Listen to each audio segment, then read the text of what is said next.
How do you say no without sounding rude? Saying yes when you really mean no can make you feel stressed.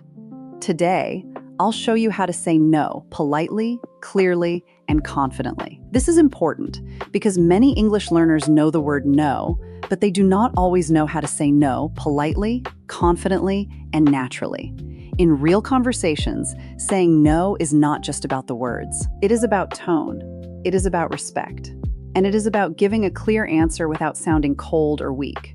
So today, I'll teach you a simple way to say no in English that you can use at work, in customer service, in emails, with friends, and in everyday life. Stay with me, because the last example is one of the most useful phrases for sounding polite while still keeping your boundaries. Here is the simple formula. A polite no usually has 3 parts. First, show respect. Second, give a clear answer. Third, offer an option if you can. Let's look at the first situation. Someone asks you to do something, but you cannot do it. A direct answer would be, I can't do that.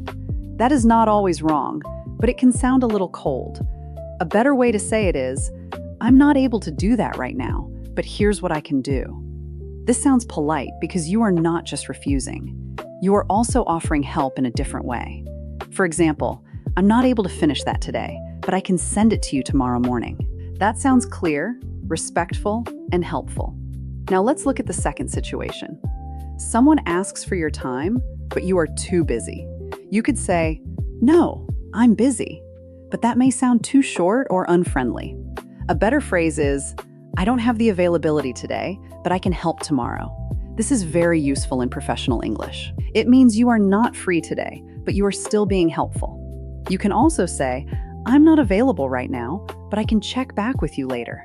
This is good for work, phone calls, customer service, and appointments. Now let's look at the third situation. Someone makes a request, but it does not work for you. A very direct answer would be, no, I don't want to. That can sound too personal or too harsh. A better phrase is, I understand what you're asking, but that won't work for me. This is powerful because it is polite, but still clear. You are not being rude. You are not over-explaining. And you are not saying yes just to avoid discomfort. For example, I understand what you're asking, but that won't work for me today.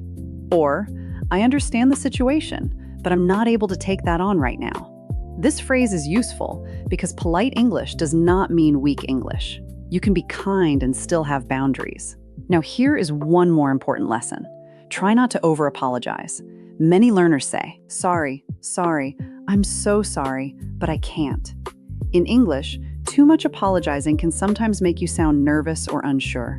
Instead, you can say, thank you for understanding. For example, I'm not able to do that today. Thank you for understanding. That sounds calm, respectful, and confident. Now let's practice. If someone asks you to do something today, but you can only do it tomorrow, say, I'm not able to do that today, but I can help tomorrow. If someone asks you for something that does not work for you, say, I understand what you're asking, but that won't work for me. If you want to end politely, say, thank you for understanding. So remember, a polite no has 3 parts: respect, clear answer, helpful option if possible. Saying no in English does not have to sound rude, and it does not have to sound weak. The goal is to sound respectful, clear, and confident. Try using one of these phrases this week. And if this lesson helped you, follow us for more real English you can use in everyday life.